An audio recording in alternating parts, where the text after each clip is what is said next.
Israel Iran war चल रही है। US president Donald Trump is demanding an unconditional surrender from Iran, stating that there will be no deal without it. देखिए दोस्तों, जब दुनिया में कहीं भी वॉर होती है तो उसके दो पहलू निकल करके आते हैं। एक है कैजुअलिटीज एंड ह्यूमन सफरिंग और दूसरा है business and economic impact. Wars cause millions of death. Beyond death, Wars cause long term physical and psychological damage.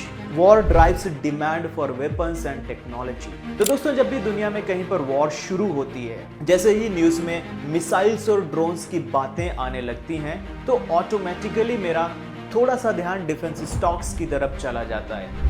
HAL, BEL, Paras defence, data patterns, इन सब के चार्ट्स को मैं देखने लगता हूँ। एक बिजनेस जर्नलिस्ट होने के नाते मैं इन पैटर्न्स को काफी क्लोजली ऑब्जर्व करता हूँ।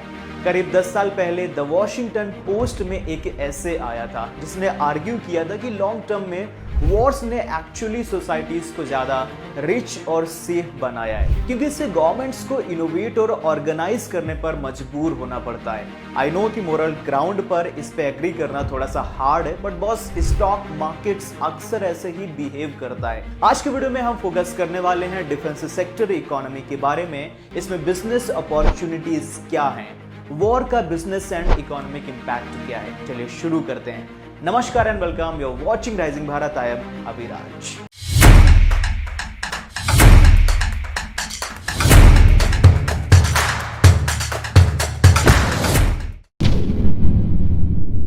जैसे जैसे ईरान और यूएस के बीच टेंशन बढ़ रही है, ग्लोबल डिफेंस स्पेंडिंग पहले से ही ऊपर जा रही है। यूरोप अपने वेपन्स फिर से बना रहा है, यूएस अपने स्टॉक पाइल्स को वापस भर रहा है जो यूक्रेन और गाजा की वजह से खाली हो गए थे, और एशियन कंट्रीज अपने मिलिट्री बजट्स को बढ़ा रहे हैं। और इन सब के बीच इंडिया का भी अपना चल रहा है। पिछले एक डेकेड में हमारा मिलिट्री स्पेंडिंग लगभग 3 गुना बढ़कर $8 बिलियन से ज्यादा, यानी कि करीब 7 लाख करोड़ से ज्यादा हो गया है। हमारा डिफेंस प्रोडक्शन भी 1.5 लाख करोड़ क्रॉस कर चुका है। तो नेचुरली स्टॉक मार्केट पर डिफेंस स्टॉक्स सबसे हॉट ट्रेड बन गए हैं। एक टाइम पर BSE 500 की करीब 10% स्टॉक्स 100 टाइम्स ज्यादा अर्निंग मल्टीपल पर ट्रेड कर रहे थे, और इस लिस्ट में डिफेंस कंपनीज भरी हुई थी।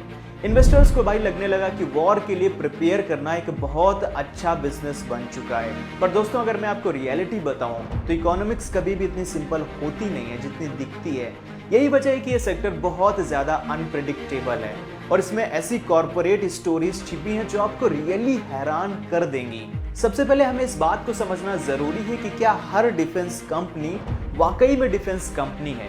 एक एग्जांपल लेते हैं। सबसे पहले लेते हैं यूनिमैक एरोस्पेस का एग्जांपल। देखिए, ये एक Bengaluru based precision manufacturing company है जिसने पिछले साल 500 करोड़ की IPO के लिए फाइल किया। टाइमिंग बिल्कुल परफेक्ट थी जब डिफेंस का बूम चल रहा था।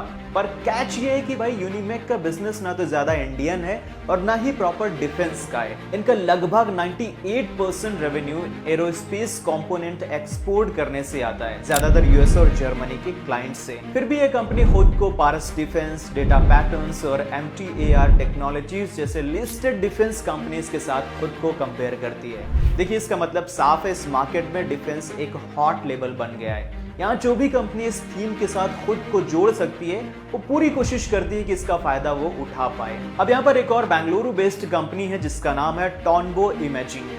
ये एक परफेक्ट टेक फर्म है जो ऐसे इलेक्ट्रो ऑप्टिकल सिस्टम्स बनाती है जिन्हें पूरी दुनिया की मिलिट्रीज यूज करती हैं। सुनने में बहुत सॉलिड लगता है, पर सालों तक टॉनबो एक ऐसी प्रॉब्लम से जूझती रही जो सुनने में तो हमें बहुत आम लग सकती है, पर इस सेक्टर में बहुत कॉमन है। ये प्रॉब्लम है कैपिटल, यानी कि पैसे की। एक पॉइंट पर इस कंपनी के पास 200 करोड़ रुपए के ऑर्डर्स थे, पर उन्हें पूरा करने के लिए उन्हें सिर्फ $4 मिलियन की वर्किंग कैपिटल की जरूरत थी। अब आप ये सोचेंगे कि भाई इतने ज्यादा ऑर्डर्स देखकर कोई भी VC पैसा दे देगा, पर सच्चाई ये है कि डिफेंस टेक्नोलॉजी ऐसे टाइमलाइंस पर काम करती है जो वेंचर कैपिटलिस्ट को बिल्कुल पसंद नहीं आती। यहाँ डेवलपमेंट साइकिल्स बहुत लंबे होते हैं, प्रोक्योरमेंट सरकारों पर डिपेंड करता है जो कि हमेशा स्लो होती हैं, और रेवेन्यूज कभी भी कंसिस्टेंटली नहीं आते हैं। इसी वजह से टॉनबो का रीसेंट मूव बहुत इंटरेस्टिंग है। नया कैपिटल रेस करने की जगह उनका प्लान्ड IPO ज्यादातर एक ऑफर फॉर सेल है। इसका मतलब है कि उनके अर्ली इन्वेस्टर्स अपना पैसा निकाल सकते हैं, जबकि कंपनी को मार्केट में विजिबिलिटी और क्रेडिबिलिटी मिल जाएगी। अब आपके दिमाग में आ रहा होगा कि चलो ठीक है, स्टार्टअप्स के पास फंडिंग का इशू है, लेकिन ये जो बड़ी कंपनीज हैं, सरकारी कंपनीज हैं, इनका क्या हाल है? इनको तो कोई भी ऐसी प्रॉब्लम नहीं ही होती होगी।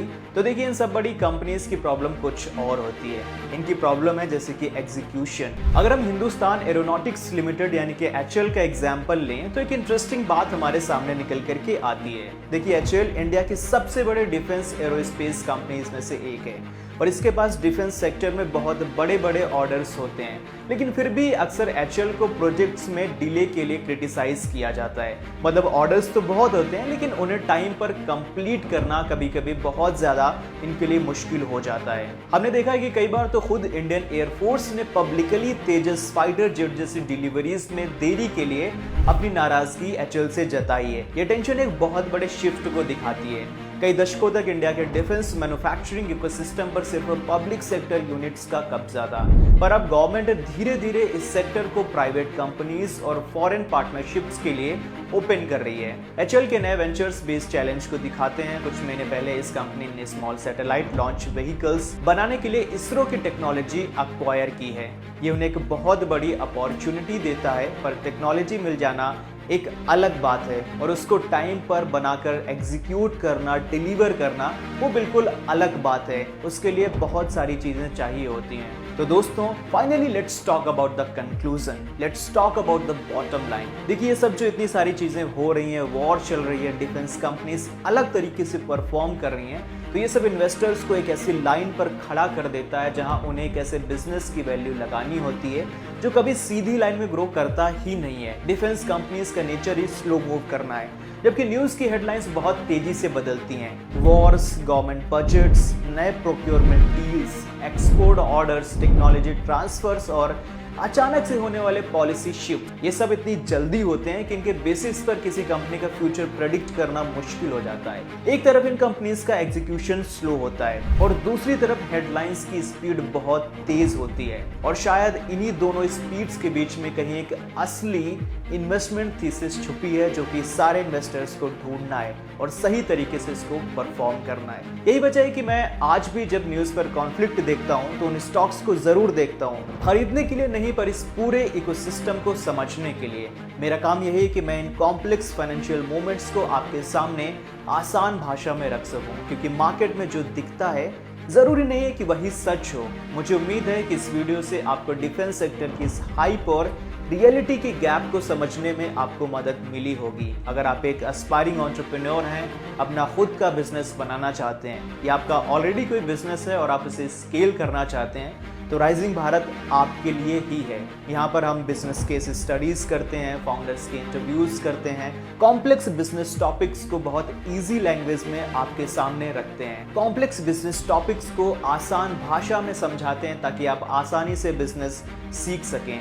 सब्सक्राइब कर लीजिए राइजिंग भारत को, लाइक कर दीजिए इस वीडियो को। मिलते हैं नेक्स्ट वीडियो में, तब तक के लिए शुक्रिया, अलविदा, जय हिंद।